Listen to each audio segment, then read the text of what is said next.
والصلاة والسلام على سيد الأنبياء والمرسلين أما بعد فأعوذ بالله من الشيطان الرجيم بسم الله الرحمن الرحيم الصلاة والسلام عليك يا رسول الله وعلى آلك وأصحابك يا حبيب الله۔ حضرت سیدہ عائشہ صدیقہ رضی اللہ تعالی عنہا روایت کرتی ہیں کہ نبی پاک صلی اللہ تعالیٰ علیہ وآلہ وسلم نے ارشاد فرمایا، جب جبریل امین علیہ السلام میرے پاس وحی لے کر آئے، رسالت کا پیغام لے کر آئے، یعنی غار حرا میں جو پہلی وحی آپ کے اوپر نازل ہوئی، تو اس کے بعد جب میں واپس ہوا فجعلت لا امر من شجر ولا مدر ولا حجر الا يسلم علیہ، یعنی میں جس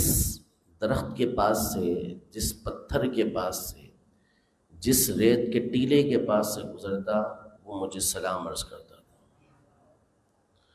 اور اسی طرح کی ایک روایت حضرت سیدنا علی المرتضیٰ کرم اللہ تعالی وجہہ الکریم سے بھی مروی ہے کہ وہ ارشاد فرماتے ہیں کہ نبی پاک صلی اللہ تعالیٰ علیہ وسلم کے ساتھ ایک مرتبہ نکلا تو جس درخت کے پاس سے بھی گزرتا تو وہ درخت نبی پاک صلی اللہ علیہ وسلم کی بارگاہ میں سلام پیش کرتا۔ علماء نے یہ ارشاد فرمایا کہ یہ جو پہلی وحی نازل ہوئی اس کے بعد نبی پاک صلی اللہ تعالیٰ علیہ وآلہ وسلم جس درخت، جس پتھر کے پاس سے گزر رہے تھے وہ آپ کو سلام پیش کر رہا تھا۔ تو یہ پہلی وحی جو نازل ہوئی آپ علیہ السلام پر یہ رمضان مبارک کے مہینے میں نازل ہوئی، جیسا کہ قرآن مجید فرقان حمید سب سے پہلے جو نازل ہوا وہ رمضان کے مہینے کے اندر نازل ہوا۔ تو رمضان کے مہینے میں نبی پاک صلی اللہ تعالیٰ علیہ وآلہ وسلم پر پتھروں نے، درختوں نے، ریت کے ٹیلوں نے بھی سلام بھیجا۔ اسی پر علماء نے وہ جگہ کہ جہاں نبی پاک صلی اللہ تعالیٰ علیہ وآلہ وسلم پر درود پاک پڑھنا یہ زیادہ اچھا ہے، بہتر ہے کہ ان مواقع پر، ان جگہوں پر اس وقت میں درود پاک پڑھا جائے۔ اس میں سے ایک موقع رمضان مبارک کا ہے کہ رمضان مبارک میں نبی پاک صلی اللہ تعالیٰ علیہ وآلہ وسلم کی ذات پر درود پاک پڑھنا یہ اور مہینوں کے مقابلے میں زیادہ افضل ہے، بہتر ہے کہ درود پاک کی اس مہینے کے اندر کثرت کی جائے۔ شیخ مجدد سرہندی رحمۃ اللہ تعالیٰ علیہ، مجدد الفسانی رحمۃ اللہ تعالیٰ علیہ یہ ارشاد فرماتے ہیں، بڑی خوبصورت بات ارشاد فرماتے ہیں۔ آپ نے اپنے ایک مرید کو لکھا کہ جو شخص بھی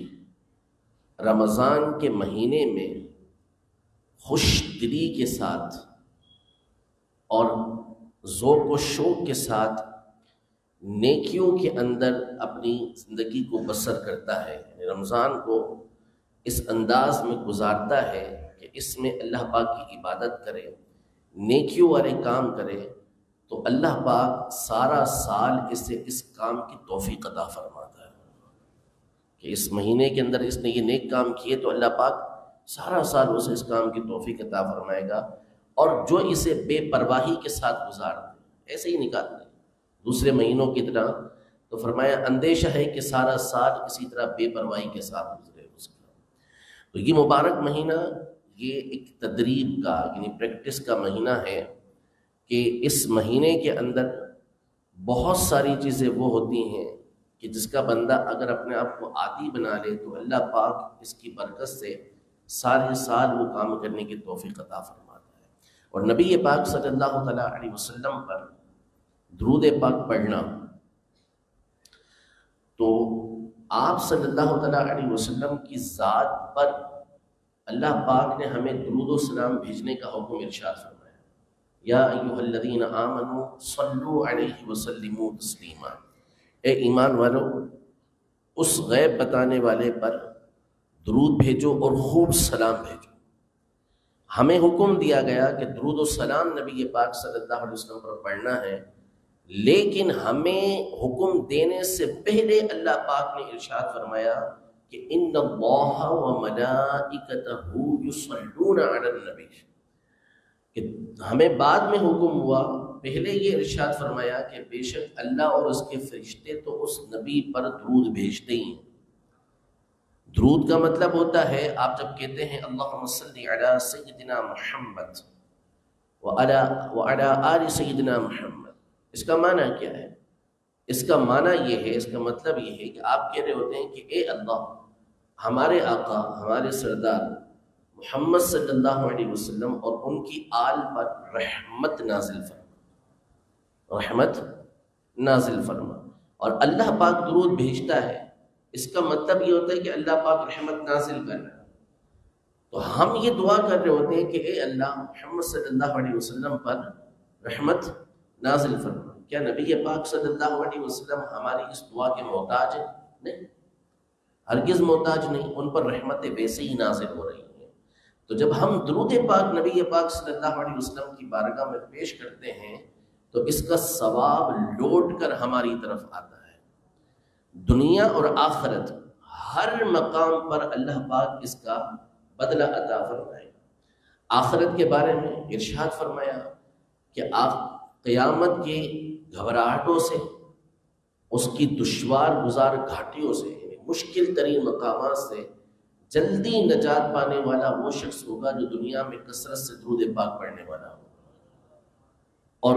دنیا کی مصیبتیں اور پریشانیوں کے بارے میں حدیث پاک میں فرمایا کہ جو درود پاک نبی پاک صلی اللہ علیہ وسلم پر پڑھتا ہے، اللہ پاک اس کی دنیا کی 30 اور آخرت کی 70 حاجتوں کو پورا فرماتا ہے۔ تو ہمارے محتاج نہیں نبی پاک صلی اللہ علیہ وسلم درود پڑھنے کے، لیکن جب ہم درود پڑھتے ہیں تو اس کا ثواب لوٹ کر ہمیں ملتا ہے، اور یہی چیز نبی پاک صلی اللہ علیہ وسلم کو خوش کرتی ہے۔ حدیث پاک ہے کہ ایک مرتبہ نبی پاک صلی اللہ علیہ وسلم گھر سے باہر تشریف لائے تو چہرہ بہت زیادہ جو چمک رہا تھا، چمکتا ویسے ہی تھا لیکن بہت خوشی تھی، چہرے پر خوشی کے آثار بہت زیادہ تھے۔ پوچھا، عرض کی گئی کہ کیا ہوا؟ فرمایا ابھی جبریل میرے پاس آئے اور کہا کہ آپ کا امتی ایک مرتبہ آپ پر درود پاک پڑھے تو اللہ پاک اس پر 10 رحمتیں نازل فرماتا۔ حضور پاک صلی اللہ علیہ وسلم اس بات کو جانتے تھے کہ اللہ کی 10 رحمتوں کا معنی کیا ہے،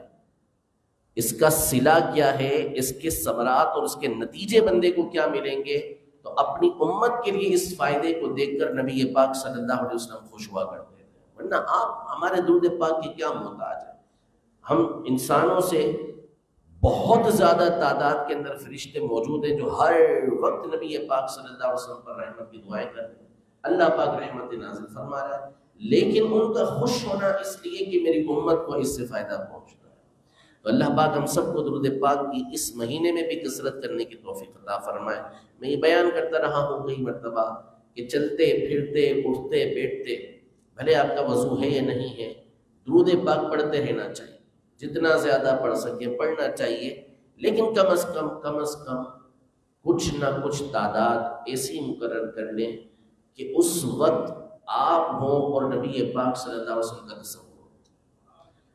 بھلے 12 مرتبہ درود پاک پڑھیں، لیکن نبی پاک صلی اللہ علیہ وسلم کی بارگاہ کے اندر حاضر ہو جائیں، گنبد خضرا کا تصور جما لیں، سنہری جالیوں کا تصور جما لیں، ہاتھ باندھ کر نبی پاک صلی اللہ علیہ وسلم کی بارگاہ میں 12 مرتبہ ہی درود پاک پڑھنے کی اپنی عادت بنا لیں۔ انشاءاللہ اس کے ثمرات، اس کے نتیجے آپ دنیا اور آخرت کے اندر دیکھیں گے۔ اللہ پاک ہم سب کو اس مہینے میں نبی پاک صلی اللہ علیہ وسلم پر درود پاک کثرت سے پڑھنے کی توفیق عطا فرمائے، اور نبی پاک صلی اللہ تعالیٰ علیہ وسلم پر درود پاک کی برکت سے ساری زندگی اللہ پاک